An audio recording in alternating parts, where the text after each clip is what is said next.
Howdy. I'm back again to talk about movies, because that's what I'm passionate about, movies. Do you remember the thrill of seeing an R-rated movie as a child?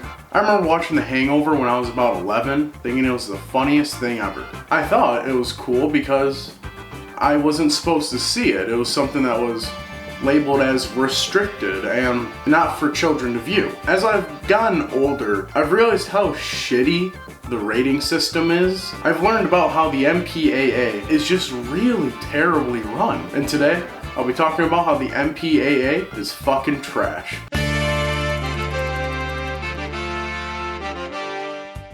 Hi, it's a new day, because 10 minutes of filming was just too much for me. So let's talk about what the film ratings actually are. We start off with G, which stands for General Audience. This is basically movies for babies, except like Toy Story and like Monsters Inc. All your classic Pixars were G. The next category up is PG. This stands for Parental Guidance. Now this is where most new Pixar and Disney movies fall in, your family comedies, or anything that you'll show your kids if they can handle a few dams or hells. Maybe a fart joke? Oh my gosh! After this you have PG-13, which is parental guidance for children under the age of 13. A lot of your action movies fall into this category, along with some of your jump scare horror movies, and some rom-coms fall into this category. You then move up to R, which is restricted to anyone under the age of 17 without a parent. Most of your late night comedies, dramas, good horror movies, or thrillers fall into this category, so they can actually deal with themes that are relevant to an adult. Finally, you end up with NC-17, which is no one under 17 allowed, ever. Now, you may be thinking, oh, what is this, just porn with a plot? Sometimes. If we're talking about shame, yes, but some NC-17 films are just for what the MPAA decides as adult-oriented or risque behavior for anyone under the age of 17, which I'll get into why it's very vague. Now, in a perfect world, there'd be clear-cut guidelines to when a movie breaches PG-13 to R to NC-17. But in reality, there's not. I had to go on the third page of Google to find some sort of fucking sliver of a guidelines. And I'll read those to you now. For the classification and rating guide that I found is the most recent, I think, from July 24th of this year, this is what it says. Article 3. PG-13. Parents strongly caution some material may be inappropriate for children under the age of 13. A PG-13 rating is a sterner warning by the rating board to parents to determine whether their children under the age of 13 should view the motion picture, as some material might not be suited for them. A PG-13 motion picture may go beyond the PG rating in theme, violence, nudity, sensuality, language, adult activities, or other elements, but does not reach the restricted R category. The theme of the motion picture itself will not result in a rating greater than PG-13. I'll explain why this is wrong, and they've actually went back on this sometimes. Although, depictions of activities related to a mature theme may result in a restricted rating for the motion picture. Any drug use will initially require at least a PG-13 rating. More than brief nudity will require at least a PG-13, but such nudity in a PG-13 rated motion picture generally will not be sexually orientated. There may be depictions of violence in a PG-13 movie, but generally not both realistic and extreme or persistent violence. I'll explain why this is also wrong. A motion picture single use of one of the harsher sexually derived words, though only as an expletive, initially requires at least a PG-13 rating. More than one such expletive requires an R rating, as much even one of those words be used in a sexual context. The rating board nevertheless may rate such a motion picture PG-13 if, based on a special vote by a 2/3 majority, the raters feel that most American parents would believe that a PG-13 rating is appropriate because of the context or manner in which the words are being used, or because of those words in the motion picture are inconspicuous. Now, PG-13 classification is not that vague, but there are little parts like what is considered harsh profanity. I see a lot of PG-13 movies that have a bunch of shits in it, and they can't say motherfucker or cunt. Why not? Do they really think if you say fuck twice, the movie deserves to be R? That's just absurd. I know off the top of my head, the movie Jobs, that shitty Steve Jobs movie that came out, not the good one, had 3 uses of fuck, and it was rated PG-13. Going on to the R classification, much shorter than the PG-13 R, restricted. Children under 17 require a parent accompanying them or adult guardian. An R-rated motion picture may include adult themes, adult activity, hard language, intense or persistent violence, sexually oriented nudity, drug abuse, or other elements, so that parents are counseled to take this rating very seriously. Children under 17 are not allowed to attend R-rated motion pictures unaccompanied by a parent or adult guardian. Parents are strongly urged to find out more about R-rated motion pictures in determining their suitability for their children. Generally, it is not appropriate for parents to bring their young children with them to R-rated motion pictures. You see how fucking vague that is? Now compare this to the NC-17 classification. NC-17. No one under 17 admitted. An NC-17 motion picture is one that, in the view of the rating board, most parents would consider patently too adult for their children 17 and under. No children will be admitted.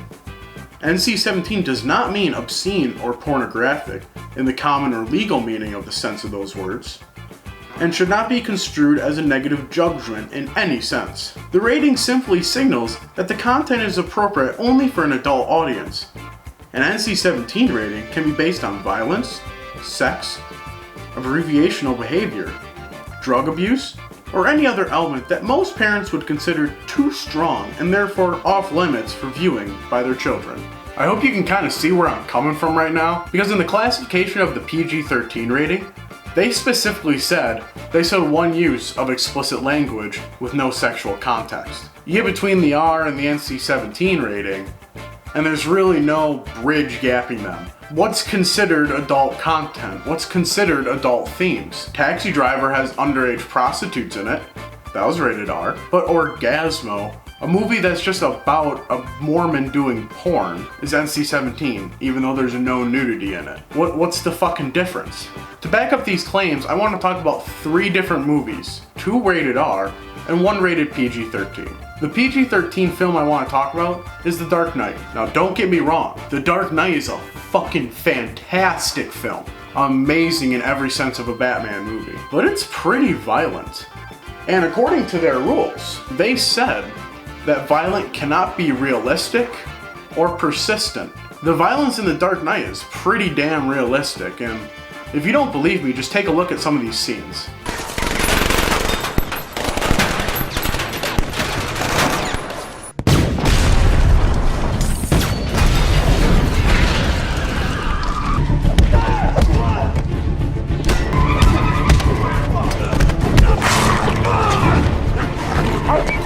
Now the film also has no uses of fuck or shit in any of the dialogue, which, according to the ratings board, is a good thumbs up from them because language is terrible and will be the destruction to our society, or something like that. Now I'm not saying The Dark Knight should be R. It should easily be PG-13. It's definitely a more intense PG-13 film, but it still should be PG-13 for its themes and how it's carried out, because it's just a great movie and teenagers would like it. The next film I want to talk about is the really low budget film A Ghost Story. This film is rated R, and I'll read on the back of the DVD why. Rated R.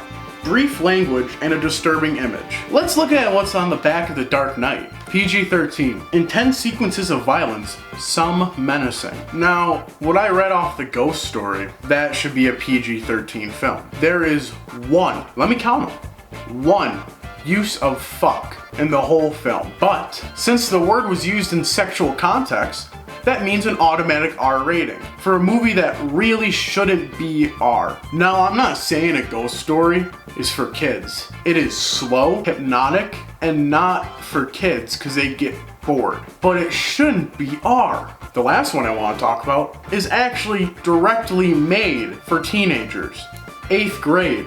This film is rated R for language and some sexual material. When I looked up the parental guide of this film, there's only 5 uses of fuck, none in a sexual context. The director of this movie, Bo Burnham, has actually stated that this movie was geared towards children to show them the real life troubles of a person going through 8th grade into high school. This movie is more like actual middle school and high school than half the shit I see nowadays. This would be helpful to anyone under the age of 16.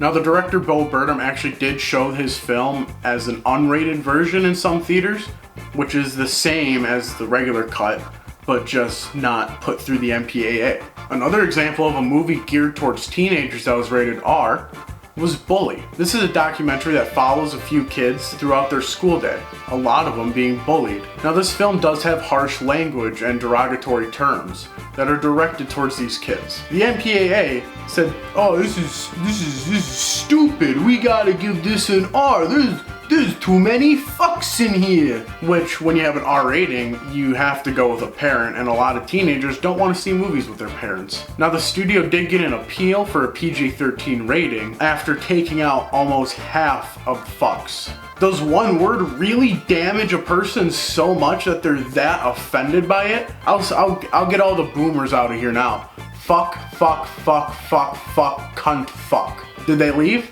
They probably did, because they were offended. This leads into my next point about appeals, and how big studios can handle it, and how independent studios get fucked over. Now, like I said before, the documentary Bully was appealed to get a PG-13 rating. Now, the production company that helped distribute Bully was the now defunct The Weinstein Company, because their fat and walker-wielding owner, Harvey Weinstein, was a big dumbass. But this shows that they had enough money to go through the appeal process and get a lower rating. Now, you may be wondering, oh, why is the appeal so expensive? You have to pay lawyers, you have to get a legal team to come together with a defense, and you have to take out a lot of time and money out of their days to go to this appeal. This can cost thousands, if not millions of dollars to just get one appeal done. A lot of independent studios don't have that luxury. I could believe that 8th Grade would get a PG-13 on appeal if they had enough money to do so. Like, the budget of 8th Grade was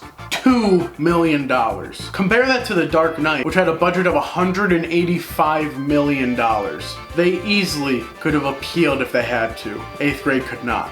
Even take this with A Ghost Story. They had a budget of $100,000. There was no way in hell they're getting an appeal. And this is my problem. They treat big studios way nicer than they do to any independent studio ever. There's an amazing interview with Trey Parker and Matt Stone where they talk about their experiences with the MPAA. When they made their film Orgasmo, like I said, it got slapped with an NC-17 and didn't get any other lower rating on any appeal if they could even get one. But on the South Park movie, Bigger, Longer, and Uncut, they were able to go through appeal after appeal and got very detailed notes on what to cut down and trim to get an R rating. They literally put as many swear words as they could into the film, -1 to not get an NC-17 rating. They both talk about the experiences between independent and big budget and how much more power they had with a big budget studio. And you may be asking, well, why don't we ask the members of the rating board themselves? We can't. They have to remain anonymous, I guess. Which is stupid. You have a job, you should be open to criticism. Also, during the appeal process, before I believe 2008, you could not reference any other film, what rating they got, and compare it to yours. Which I think is absolute bullshit. If you have a film that's less raunchy than like Superbad, and you get slapped with an NC-17, you should be able to go in and say, well, Superbad did this, this, this, and this. Why can't I get an R? That should be fair, because you have to compare art to make challenging art. It's a rating they have set in stone, and it shouldn't be changed from how the members feel that day. That's stupid. Facts over feelings, bro. Sound like fucking Ben Shapiro with them whores in this house. I said certified freak. 7 days a week. I don't hate anyone in the MPAA. I'm sure some of them are trying to do what's best for the parents and filmmakers alike. But some of this shit has to stop. In recent years, R-rated movies have become more and more profitable. You have Deadpool that came out in 2016, grossed $700 million. You have Logan that grossed over $600 million. And then you have The Hangover, which at the time was the highest grossing R-rated comedy ever at $400 million box office, which was then beaten out by Hangover 2 with $500 million. The views of the MPAA need to change with current times. Parents are getting more lenient with their children as millennials soon become parents. Change happens over time. I think it's fair to say you can have 5 fucks in a PG-13 movie. And I'm not saying that every film has to have language in it. There doesn't need to be language in most films. Every film doesn't have to have fucks in it every 2 minutes. Although Toy Story would be a lot funnier if Buzz and Woody were just yelling fuck at each other. Bring back to the classification and ratings guide. They said that a PG-13 film cannot be rated R on theme alone. Well, they have done that. Remember that film, The Conjuring? The one that had rarely any blood or swears in it? They rated that R purely on atmosphere. Like, what? That film is made for teenagers and young adults. It caters to them and they rated it R. What the fuck? If you want to take your 12-year-old kid to go see an R-rated movie, go right ahead. It's the consequences that come out that you have to bear. And if you don't want your kid to see any PG-13 or R-rated movies until they're 17, go right ahead, but you're sheltering your kids too much. Anyways, thanks for watching. I'll see you guys next time.